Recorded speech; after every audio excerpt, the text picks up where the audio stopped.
With a theme as complex and long-running as Bionicle, some ideas simply never see the light of day. Whether it's character traits, plot points, or entire waves of sets, things are bound to get left on the cutting room floor eventually. Hello everybody, I'm Mesonak, and welcome to the top 10 unused concepts in Bionicle. Before we get started, I'd just like to say a disclaimer. Over the years, a lot of the information presented here was given by people like Greg Farshty, Christian Faber, or others throughout Bionicle's life. Oftentimes, confirmation would come in the form of posts on message boards, which may not necessarily exist anymore. As such, while most of the information here can be sourced, feel free to take the info presented here with a grain of salt. However, we here at TTV are very confident in its legitimacy. Kicking off the list at number 10, we have the Motonui robot transforming into a ball. A concept video released on Advance's YouTube channel in 2012 revealed several interesting pieces of concept art relating to the Motonui robot. One of the more interesting pieces shows off an idea for how the Motonui robot could have traveled between planets. If this concept had come to pass, the Motonui robot could have folded up into a ball during space travel, and would then unfold when the robot impacted a planet. This would have been a pretty cool thing to see come to pass, and would have been an interesting visual parallel between the Motonui robot and the Bo-Rock. Speaking of the Bo-Rock, next up at number 9, we have the Bo-Rock Queens appearing as giant spiders. Back in March of 2014, Christian Faber posted a blog entry talking about the Bo-Rock logo. In this post, he shared an interesting piece of concept art that showed some preliminary designs for the Barag. Rather than how they ended up being represented, in this image they are depicted as spider-esque creatures that appear to be carrying Bo-Rock on their backs. This is a subjective thing, but I thoroughly enjoy this depiction, and it would have been very interesting to see them represented like this in their actual set forms. Coming in at number 8, we've got the backstory behind the Three-Finger Island. Once again related to the Bo-Rock, this particular concept was also posted on Christian Faber's blog in May of 2012. It details the initial suggestion for the beginning of the 2002 Bionicle storyline and the awakening of the Bo-Rock. In short, the Toa would discover Motonui's start engine underground and attempt to awaken him, but the virus keeping him asleep prevented anything other than 3 of his fingers from rising to the surface. This formed a small island and also caused a massive earthquake, which created many cracks in the seabed and released the Bo-Rock, then called bugs, which would float to the shores of Motonui and emerge much like the Toa did the year prior. It's a very interesting take on things, but it was never used as story direction because the Bo-Rock being awoken in underground caves was easier to communicate to the audience. Taking the number 7 spot, we have the Toa initially being different ages. During the early stages of the Bionicle theme, the initial idea was to have Liwa be the youngest Toa, and Onua to be the eldest. This concept was scrapped early on, however, although Onua remained the wisest Toa, and Liwa continued to act younger than the rest. It's an interesting bit of insight into LEGO's efforts to distinguish the Toa from one another, and provide some character variety, although I agree that it wasn't entirely necessary for the line to go that route. The number 6 spot goes to Shadow Toa Akmu. Initially, Akmu was planned to have a larger role in the 2008 storyline. So large, in fact, that he was going to become a Toa of Shadow. He was even going to be released as a set again for the first time since 2004. In the end, though, these plans never materialized, and Takanuva ended up getting infected with a Shadow Leech in his stead. It's a shame, because Takanuva's 08 iteration was pretty controversial, and it would have been cool to see Akmu represented in that role instead.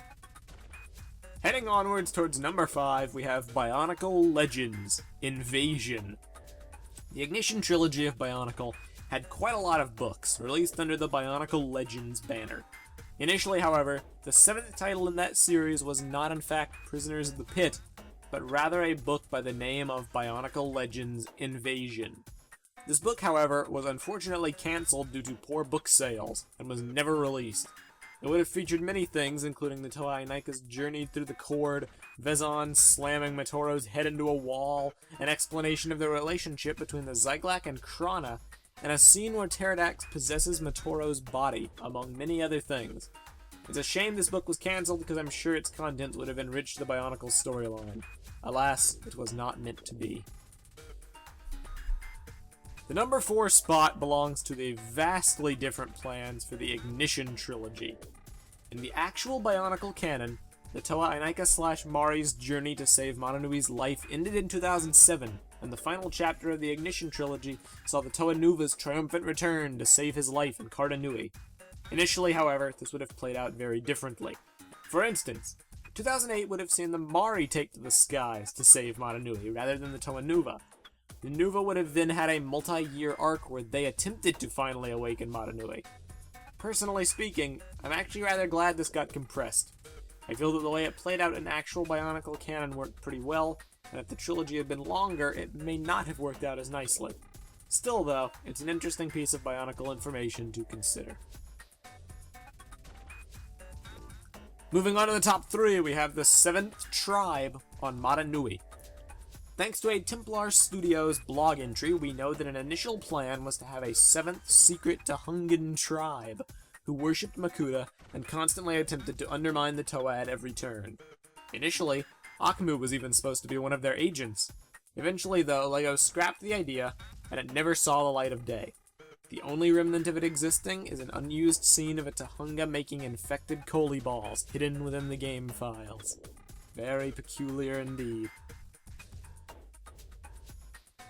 As we enter the top 2, the second place just has to go to the scrap 2010 and 2011 Bionicle sets. This is a bit of an interesting case, because it's not exactly public knowledge how far these sets progressed in development. However, we do know that Bionicle was not always planned to end in 2010, and 1 to 2 additional years of sets and story were initially going to be produced, including a movie for 2010 and 2011. These waves would have, of course, brought a plethora of new sets along with them. Unfortunately, due to the theme's untimely cancellation, we never received any of these sets, and Bionicle's final wave was represented by the Bionicle Stars, which were the result of a campaign by people on the team to give Bionicle some sort of proper send-off. I'm grateful they exist, but I still would have loved to see what was planned for the theme in 2010 and 2011. And finally, the greatest unused concept in all of Bionicle is Papu and Rangi, the founders of Takoro? The names Papu and Rangi are a bit of a fascinating subject to me personally. They come up at certain intervals during the Motonui online game and are quite the peculiar enigma. For instance, after you show Nakama Nuju's letter, Nakama responds with, "I think Papu and Rangi have plans for you that are greater than your stature would suggest," in response to the question, "Who am I?" The mystery continues, however, because in the German version of the Motonui online game, Jala also mentions Papu and Rangi as the founders of Takoro. This line is not included in the English version, strangely enough.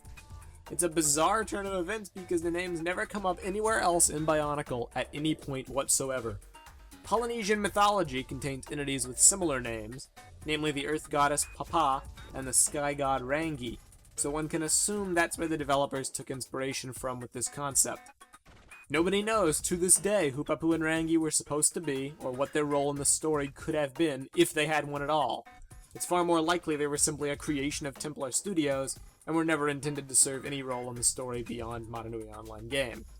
Regardless, they're a really interesting aspect of Bionicle's history, and a pretty fascinating subject to wonder what if about. But those were just our thoughts. What are yours? Post your own top 10 Bionicle unused concepts in the comments section below, and be sure to continue the discussion on the TTV message boards at board.ttvpodcast.com.